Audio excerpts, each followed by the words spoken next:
Well, our lives are increasingly lived online. We connect, we work, we speak in digital spaces. This new reality has created new forms of power. Corporations and governments can now watch us on a massive scale. They can collect our words, they can collect our movements, and even the expressions on our faces. This data is not just stored, it is used. It is used to predict our behavior. It is used to influence our choices. It is used to shape our societies. Without clear rights and protections, this power imbalance will only grow deeper. Our freedom to think for ourselves is at stake. The threat is not abstract, it is concrete and personal. Think of a camera on a street corner. It does not just see a face, it identifies a person, it tracks their path, it notes who they meet. Now imagine millions of these cameras, all connected, all feeding data into a central system. This system can create a detailed map of our lives. It can know our political beliefs, our friendships, and our vulnerabilities. This is not the future, this is happening now. The fight for digital rights is a fight for the basic human right to a private life. It is the fight for our freedom from constant judgment and control. When our every move is recorded, our behavior changes. We become more cautious. We hesitate to explore new ideas. We avoid expressing unpopular opinions. This chilling effect damages the very foundation of a free and open society. Mass surveillance undermines all of this. It creates a digital panopticon where we are all prisoners, watched by an unseen guard. Protecting our digital space is therefore not a technical issue. It is a fundamental defense of liberty itself. The first pillar of any successful campaign is public and media engagement. Change rarely happens in the dark. The public must first understand that a problem exists. This requires turning complex technical issues into clear, compelling human stories. Activists achieve this by publishing detailed reports, creating shareable videos, launching petitions that demonstrate the scale of public concern. They work closely with journalists to place stories in national newspapers, on broadcast news. A powerful headline can bring a hidden injustice into the light. When millions of people are aware of an issue and demand action, politicians are forced to listen and respond. The second pillar is direct political and parliamentary lobbying. Public outrage is a powerful force, but it must be channeled into concrete policy change. This is the inside work. It involves building relationships with lawmakers and their staff across the political spectrum. Activists provide politicians with clear, factual briefings that explain the problem and offer workable solutions. They give evidence to parliamentary committees, helping to shape their reports and recommendations. They draft amendments to new laws, ensuring that privacy and human rights are protected. This steady, persistent engagement turns the momentum from a public campaign into the letter of the law. It is the crucial link between protest and policy. The third and final pillar is the use of legal and regulatory challenges. The law is a powerful tool for holding power accountable. It might be a formal complaint to a regulator, such as the Information Commissioner's Office, arguing that a company has broken data protection rules. It might be a court case that seeks to establish a new legal precedent protecting privacy. It might even be the simple act of using freedom of information requests to uncover evidence of wrongdoing that was previously hidden from public view. Legal action ensures that rights are not just ideals but enforceable rules. These three strategies are most powerful when they work in concert. A media story creates public pressure. That pressure gives lobbyists the leverage they need to engage with politicians. The threat of a legal challenge or a regulatory investigation adds urgency to those conversations. A successful campaign is like a three-legged stool. It needs all three supports to remain stable and strong. By weaving these tactics together, activists create a multifaceted campaign that applies pressure from all sides. It is this integrated approach that has allowed organizations like Big Brother Watch to take on powerful adversaries and achieve significant, lasting victories for our digital rights. In 2023, a chilling discovery was made. Big Brother Watch, using evidence from a whistleblower and from painstaking Freedom of Information requests, uncovered secretive government units operating within the heart of government, monitoring online speech, journalists, academics, elected politicians, a modern-day Ministry of Truth, policing dissent under the guise of combating misinformation, a profound threat to free expression, operating in the shadows without public or parliamentary oversight. The campaign began with a powerful media launch. Big Brother Watch published a report, Ministry of Truth. The evidence was laid out in stark, undeniable terms. Major news outlets picked up the story, a wave of public shock, political shock in Parliament. The public pillar mobilised. The political pillar, a packed parliamentary briefing, detailed briefings and Q&A. A cross-party coalition formed. MPs began asking hard questions in the House of Commons. With pressure mounting, the legal pillar kicked in. Legal action to force disclosure. Court filings and headlines kept the story alive. Letters to CEOs of major social platforms. Evidence showing government pressure to censor. The multi-pronged attack was relentless. The government could not ignore the media, evade questions in Parliament, or dismiss legal threats. Pressure became too great. A clear, decisive victory. The Counter-Disinformation Unit was forced to reform. The government issued a public apology to a wrongly monitored journalist. A minister admitted the unit had operated in a legal vacuum. Investigation found the truth. Media told the story. Political and legal pressure forced change. A textbook example of holding unaccountable power to account and winning. Section 4. Case Study.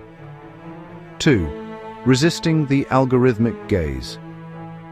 The silent spread of live facial recognition technology presented another grave threat to public freedom. Police forces and private companies began deploying these systems in public spaces, turning our streets into perpetual police lineups. This technology scans every face, comparing it against a watch list of images scraped from unknown sources. The potential for error, bias, abuse. It created a world where anyone could be misidentified as a criminal, and where the simple act of walking down the street became an act of being watched and judged by an algorithm. Big Brother Watch recognized this as a critical battle for the future of public space. The first step was to build a broad coalition. This was not a fight one group could win alone. They joined forces with 30 other organizations, human rights groups, technology experts, civil liberties advocates. Together, they launched the Stop Facial Recognition campaign. They combined their expertise to produce a powerful research report, The Algorithmic Gaze, which detailed the dangers and inaccuracies of the technology.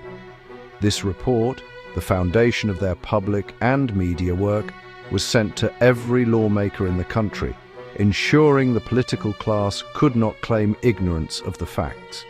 While the public campaign and political lobbying were underway, the legal team took direct action against the private sector's use of this technology. They filed a detailed legal complaint with the Information Commissioner against a company that was selling facial recognition systems to a major chain of convenience stores. The complaint argued that this practice was a massive violation of data protection law, capturing the sensitive biometric data of millions of shoppers without their consent. This legal action put the entire industry on notice.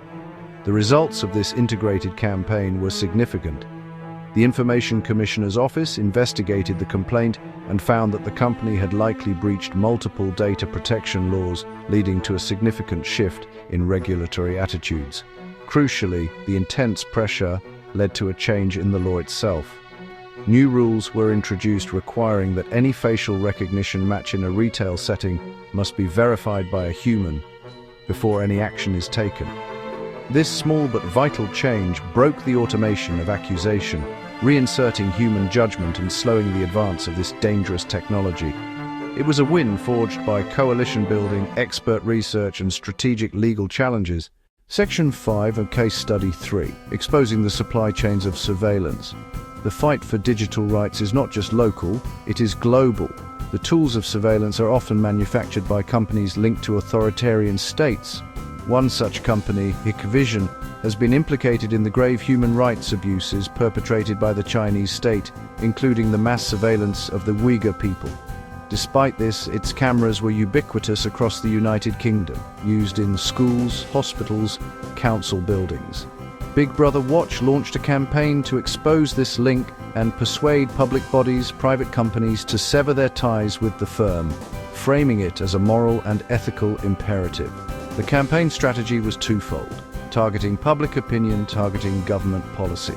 To engage the public, they launched a high-profile awareness campaign highlighting Hikvision's role in human rights abuses. This involved direct outreach to companies using the cameras, asking them to reconsider their supply chains. The public pressure pillar was built by naming and shaming, making it uncomfortable for consumer-facing brands to be associated with such a controversial supplier. This made the issue a matter of corporate social responsibility, not just a technical procurement decision. It connected the camera on a British high street to a human rights crisis thousands of miles away.